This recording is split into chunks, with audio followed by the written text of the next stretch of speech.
नवरात्रि में कलश स्थापना क्यों करते हैं? जानिए कलश स्थापना की सबसे सरल विधि और नवरात्रि में मां दुर्गा को पसंद है ये 9 भोग। जाने किस दिन कौन सा लगाएं भोग। चैत्र नवरात्रि हो शारदीय नवरात्रि, इस शुभ अवसर की शुरुआत घटस्थापना से होती है। इस साल 9 अप्रैल को कलश स्थापना है। धार्मिक मान्यता है कि जगत जननी अपने भक्तों की रक्षा के लिए नवरात्र में पृथ्वी पर आती हैं। इस दौरान जगत जननी मां दुर्गा की विधि विधान से पूजा करने से सभी प्रकार के दुखों से छुटकारा मिलता है, साथ ही घर में सुख, समृद्धि और खुशहाली आती है। अगर आप भी अपने जीवन के दुखों से निजात पाना चाहते हैं तो नवरात्रि में विधि विधान से मां दुर्गा की पूजा करें और पहले दिन घट स्थापना करें।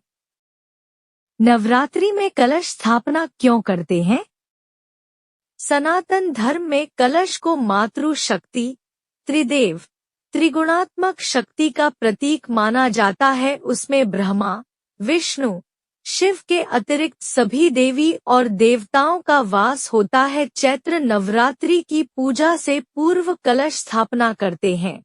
इससे ये सभी देवी और देवता उस पूजा और व्रत के साक्षी बन जाते हैं। कलश स्थापना के समय उनका आह्वान करके उनको स्थान देते हैं।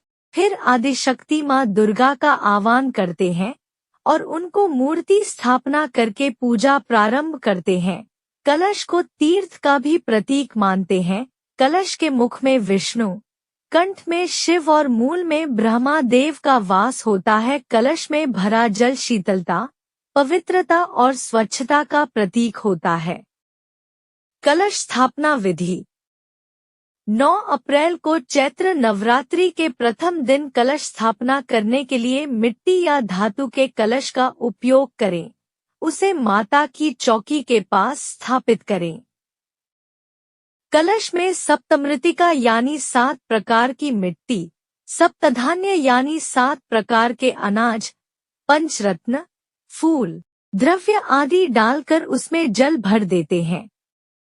उसके बाद उसके ऊपर मिट्टी का एक बर्तन रखते हैं, उसमें चावल भर देते हैं और एक नारियल को चुनरी में लपेटकर कलश के ऊपर रखते हैं। वह नारियल त्रिगुणात्मक शक्ति महासरस्वती, महाकाली और महालक्ष्मी का प्रतीक होता है। उसके बाद गणेश और गौरी की पूजा करते हैं, फिर मां दुर्गा का आह्वान करते हैं। कलश स्थापना का शुभ मुहूर्त। 9 अप्रैल को कलश स्थापना का शुभ मुहूर्त सुबह 06:02 से प्रारंभ है, जो सुबह 10:16 तक रहेगा। यदि आप किसी कारणवश सुबह में कलश स्थापना नहीं कर पाते हैं तो दोपहर में अभिजीत मुहूर्त में कर सकते हैं। उस दिन का अभिजीत मुहूर्त 11:57 से 12:48 तक है। कलश स्थापना बाद होगी मां शैलपुत्री की पूजा। कलश स्थापना करने के बाद आप मां शैलपुत्री की पूजा करें। मां शैलपुत्री आदिशक्ति का प्रथम स्वरूप है। पौराणिक कथाओं के अनुसार देवी सती के आत्मदाह के बाद आदिशक्ति ने महाराजा हिमालय के घर पुत्री के रूप में जन्म लिया। वे शैलपुत्री के नाम से जानी गईं। नवरात्रि में मां दुर्गा को पसंद है ये 9 भोग। जाने किस दिन कौन सा लगाएं भोग।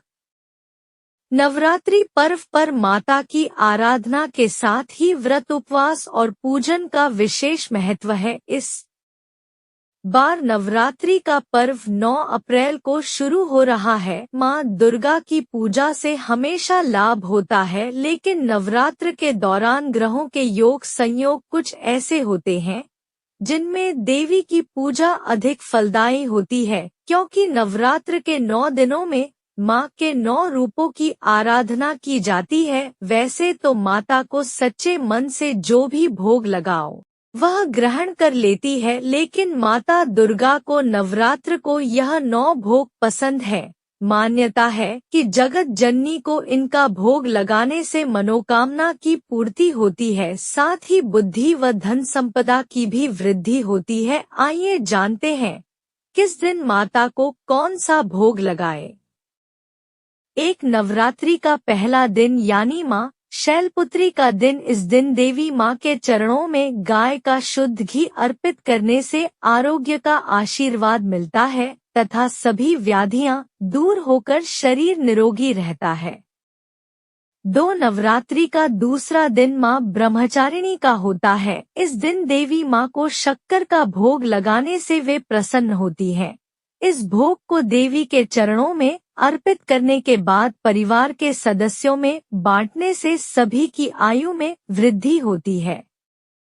3 नवदुर्गा का एक रूप है चंद्रघंटा माँ के। इस रूप का पूजन नवरात्रि के तीसरे दिन होता है। इस दिन माँ को दूध या दूध से बनी मिठाई खीर का भोग लगाकर ब्राह्मणों को दान करना शुभ होता है। इससे दुखों की मुक्ति होकर परम आनंद की प्राप्ति होती है। 4 नवरात्र के चौथे दिन माँ के चतुर्थ स्वरूप कुष्मांडा की पूजा की जाती है। इस दिन माँ दुर्गा को मालपुए का भोग लगाने से वे प्रसन्न होती हैं।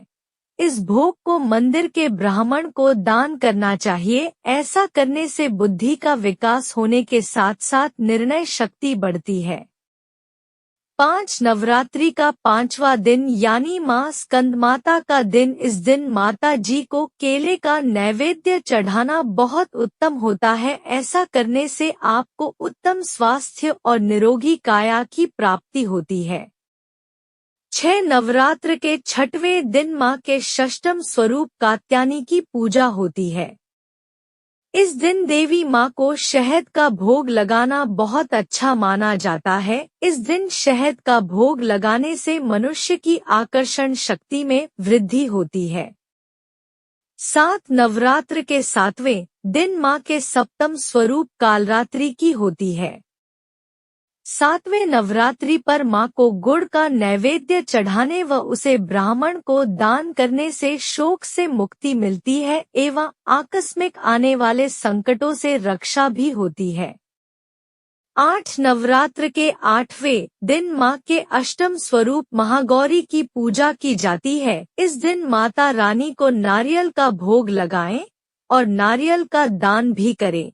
इससे संतान संबंधी सभी परेशानियों से छुटकारा मिलता है और देवी माँ की कृपा प्राप्त होती है।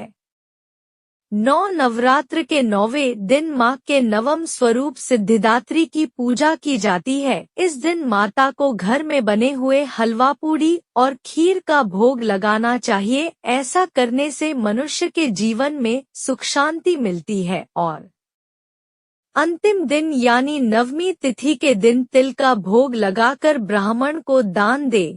इससे मृत्यु भय से राहत मिलती है। साथ ही अनहोनी होने की घटनाओं से बचाव भी होगा। ऐसे ही वीडियो के लिए चैनल को सब्सक्राइब करें। रोजाना मिलेंगे नई जानकारी।